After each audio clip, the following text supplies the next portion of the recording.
Povo de Deus abençoado, tudo bem? É uma alegria ter a presença de cada um de vocês aqui assistindo o Recado do Coração de Deus. Nós temos crescido bastante com todas essas ministrações especiais vindas de homens e mulheres de Deus.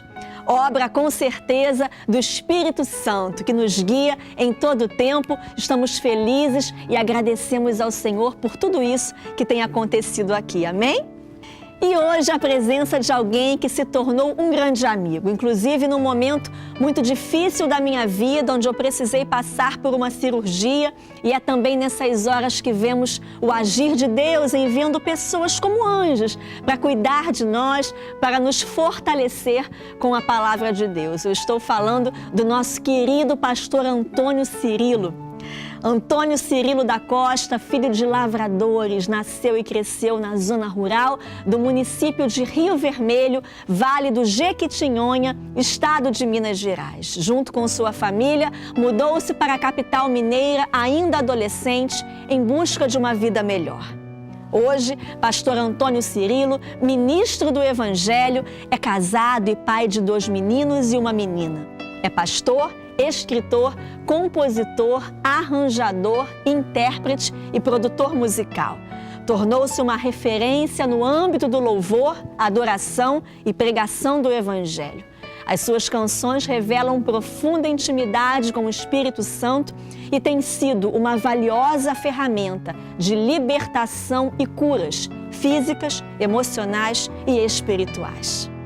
Pastor Cirilo, é uma alegria tê-lo conosco. Que o Senhor o use de forma abundante aqui no Recado do Coração de Deus. Quero compartilhar o segredo do coração de Deus com você. Quero falar hoje a respeito da imutabilidade de Deus, né? A imutabilidade faz parte do caráter de Deus e a imutabilidade diz que Deus não muda. O mesmo Deus ontem é hoje e será amanhã. A mesma forma que Deus fez as coisas ontem, Ele faz hoje e vai continuar fazendo amanhã. E eu quero também mixar essa imutabilidade de Deus com um grande atributo que é o amor de Deus. Deus é amor, Ele ama você.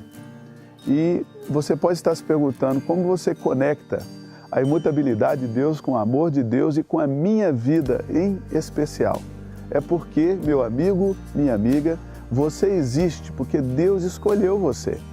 Você está respirando porque Deus escolheu você. Deus escolheu você, Ele quis que você nascesse, Ele amou você, Ele ama você e Ele amará você. Deus não muda. Eu quero começar lendo um texto de Gênesis capítulo 1, 26, que diz assim: Também disse Deus, façamos o homem à nossa imagem conforme a nossa semelhança. Deus não apenas criou o homem e a mulher, Ele nos criou à sua imagem e semelhança.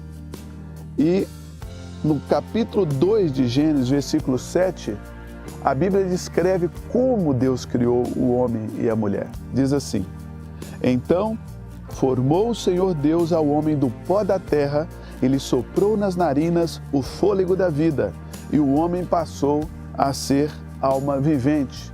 Então Deus nos criou dessa forma maravilhosa, soprando nas nossas narinas o fôlego da vida e nós passamos a ser alma vivente.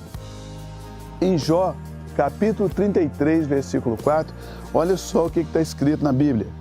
O Espírito de Deus me fez e o sopro do Todo-Poderoso me dá vida.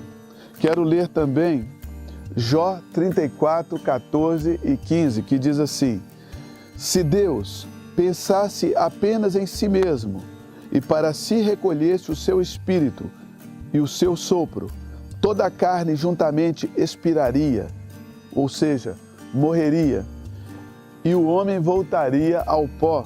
Quero citar também o escritor de Hebreus que diz: quando uma pessoa morre, o pó volta ao pó e o espírito volta a Deus que o deu. Você vai entender onde eu quero chegar. Salmo capítulo 139, versículo 13. Pois tu formaste o meu interior, o meu espírito. Tu me teceste no seio da minha mãe. Amém? E, para finalizar a nossa leitura bíblica, em seguida eu quero fazer um comentário. Eu quero ler Atos capítulo 17, versículo 22 a 31, que diz assim: Então Paulo, levantando-se no meio do Areópago, disse: Senhores atenienses, em tudo vos vejo acentuadamente religiosos, porque passando e observando os objetos do vosso culto, eu encontrei também um altar onde está escrito: ao Deus desconhecido. Pois esse que adorais sem conhecer é precisamente aquele Deus que eu vos anuncio. O Deus que fez o mundo e tudo que nele existe, sendo ele Senhor do céu e da terra, não habita em santuários feitos por mãos humanas, nem é servido por mãos humanas como se de alguma coisa precisasse, pois ele mesmo é quem a todos, preste atenção agora, hein? A todos dá a vida, a respiração e tudo o mais. De um só fez toda a raça humana para habitar sobre toda a face da terra, havendo fixado os tempos previamente estabelecidos e os limites de sua habitação, ou seja, ele determinou quantos anos nós vamos viver nessa terra. E ele fez isso, olha só, para buscarem a Deus, se porventura tateando o possam achar, e bem que não está longe de cada um de nós, pois nele vivemos, nos movemos e existimos, como alguns dos vossos poetas têm dito, porque dele também somos geração.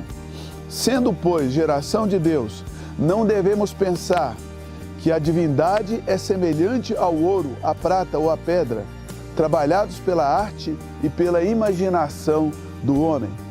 Ora, Deus não levou em conta os tempos da nossa ignorância. Agora, porém, notifica aos homens que todos, em toda parte, se arrependam, porque estabeleceu um dia em que há de julgar o mundo com justiça por meio de um varão, de um homem que destinou e acreditou diante de todos, ressuscitando dentre os mortos. Ele está falando sobre Jesus. Então, recapitulando, Deus criou o homem à sua imagem e semelhança. Gênesis capítulo 2, Deus formou o homem do pó da terra, soprou nas suas narinas o fôlego da vida e o homem passou a ser alma vivente. Meu amigo, e Deus ama você, porque quando a sua mãe estava grávida de você, o Espírito Santo entrou lá no útero da sua mãe e soprou sobre você o fôlego da vida. Quando começa a vida biológica de um ser humano, mas a vida espiritual, eles já jogaram a toalha. Mas a Bíblia diz em Jó capítulo 33, verso 4, o Espírito de Deus me fez, o sopro do Todo-Poderoso me dá a vida. Jó 34, se Deus recolhesse, retirasse o seu Espírito, toda a carne morreria. Hebreus diz que quando a pessoa morre, o pó volta ao pó e o Espírito volta a Deus que o deu. Então, você existe por causa de uma decisão do céu. Você existe porque Deus amou você antes de você existir. O profeta Jeremias diz assim: antes que eu nascesse, o Senhor me escolheu para ser profeta. Assim também você, meu amigo, minha amiga, você que me escuta, entenda o profundo amor de Deus pela tua pessoa. Deus escolheu que você viesse a existir. Mas, pastor Cirilo, eu sofro tanto. Deixa eu te dizer uma coisa. Sofrimento, ele acontece com qualquer ser humano que esteja longe de Deus, esteja longe de Jesus. Né? Jesus, ele não é apenas uma religião. Você realmente tem que deixar que a vida nova de Deus aconteça no teu coração. Esse é um segredo do coração de Deus. Uma pessoa que nasce de novo em Jesus Cristo, se ela é rica ou pobre, se ela é negra ou branca, se ela é oriental ou ocidental, isso não importa, porque quando nós aceitamos a Jesus, a paz que Jesus nos dá, ela cobre todas essas diferenças. A paz que Jesus Cristo nos dá, ela é mais poderosa do que a riqueza e mais poderosa do que a pobreza. Ela é mais poderosa do que qualquer discriminação racial. Ela é mais poderosa do que qualquer bênção que você possa ganhar nesta vida. é a vida eterna que Jesus coloca dentro do nosso coração. Mas nós fomos criados com um propósito. Atos capítulo 17, conforme eu li, havia um altar ao Deus desconhecido. Todo ser humano passa toda a sua vida tentando reencontrar esse Espírito Santo que soprou nas suas narinas, no útero da sua mãe. É por isso que nós somos religiosos. Mas você percebe que em Atos capítulo 17, havia ali vários altares para vários deuses, nominando várias religiões, mas mesmo assim havia um altar ao Deus desconhecido. Por quê? Porque existe essa procura, existe essa busca por este Deus que soprou em nossas narinas, no ventre da nossa mãe. Bendito seja o nome do Senhor, porque você pode encontrar esse Deus por meio de Jesus Cristo. Basta você aceitar o sacrifício de Cristo na cruz e recebê-lo em seu coração, e você vai ter esse reencontro maravilhoso com esse Espírito Santo que te deu a vida. O mesmo Espírito Santo que te deu a vida, que soprou dentro do seu nariz, lá no útero da tua mãe, ele sopra sobre os discípulos novamente, ali em João capítulo 20, 21, quando você lê o contexto. Jesus chama os seus discípulos, sopra sobre eles e diz: recebei o Espírito Santo. O mesmo Espírito Santo que te deu a vida, ele te dá a vida nova. Deus não muda. Da mesma forma em que Deus criou Adão lá no Éden, soprando sobre ele, Deus criou você no útero da sua mãe, soprando sobre você. E Deus vai recriar o teu espírito, soprando sobre você. Receba o sopro do Todo-Poderoso sobre a sua vida. Ele sopra sobre você, ele te dá uma vida nova, ele te dá uma história nova para a glória dele. Para isso existimos, para buscarmos a Deus. Para isso existimos, para respirarmos esse ar, que o Todo-Poderoso nos dá, não apenas o ar natural, mas o ar espiritual que ele nos dá para buscarmos a sua presença. Bendito seja o nome do Senhor. Bendito seja o nome do Senhor que te criou, que te fez e que te sustenta. Que Deus te abençoe e que Ele te dê uma nova razão de viver.